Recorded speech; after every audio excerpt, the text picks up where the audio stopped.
আজকে অনেক সকালেই ঘুম ভেঙে গেছে আর উঠে চলে এলাম কিচেনে। আর ভাবলাম আমলকি জুসটা আমি বানিয়ে রাখি। মাহির পাপাও বানায় জুসটা সময়ে, আজকে আমিই বানিয়ে রেখেছিলাম। আজ যেহেতু ফ্রাইডে ছিল, একটু তাড়াও ছিল, মাহির পাপার একটু কাজ বেশি থাকে, আবার ও তাড়াতাড়ি বাড়ি আসে, তার জন্য আমি চাই যে ও আসার আগে আমার কাজগুলো যেন সব কমপ্লিট হয়ে যায়।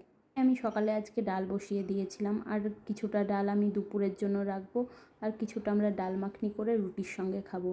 আর মাহিকেও টিফিনে ডাল মাখনি দিয়ে দেবো। ডাল মাখনি খেতেও খুব টেস্টি হয়, আর মাহি তো ভীষণ পছন্দ করে, আর মাহির পাপাও ভীষণ পছন্দ করে, তার জন্য ডাল মাখনি করছিলাম। কিছুদিন থেকে আবার মাহিকে ভাত খাওয়ানো শুরু করেছি, অল্প একটু গোবিন্দভোগ চালের সঙ্গে কিছু সবজি মিশিয়ে ওকে সেদ্ধ করে একটু লবণ আর ঘি দিয়ে খাইয়ে দিই।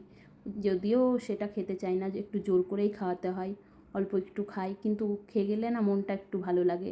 আর এখানে আমি ডাল মাখনিটা রেডি করছিলাম। দেখো আমি এইভাবেই ডাল মাখনিটা করি। ডাল যেহেতু বেসিক মশলা দিয়ে সেদ্ধ করা থাকে, ডালে সেরকমভাবে কোনো মশলা ইউজ করি না।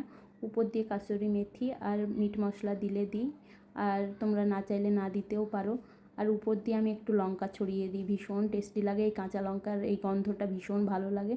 আর উপর দিয়ে একটু বাটার ছড়িয়ে দিয়ে একদম রেডি হয়ে যায়। তোমরা ডিমের বদলে পনির কিংবা ছানাও ইউজ করতে পারো, কারণ অনেক স্কুলে ননভেজ অ্যালাউ করে না। আর মাহিকে দেখলাম একটা ঘর থেকে উঠে এসে আবার অন্য ঘরে ঘুমাচ্ছে, ওকে উঠিয়ে তাড়াতাড়ি রেডি করে দিলাম। আর এখন মাহি ভাত খেয়ে যাচ্ছে, তার কারণ হলো মাহি কিছুদিন আগে শরীর খারাপ হয়েছিল স্কুলে গিয়ে, আর আমাকে ম্যাম ফোন করে জিজ্ঞাসা করেছিল ও কি খেয়ে গেছিলো।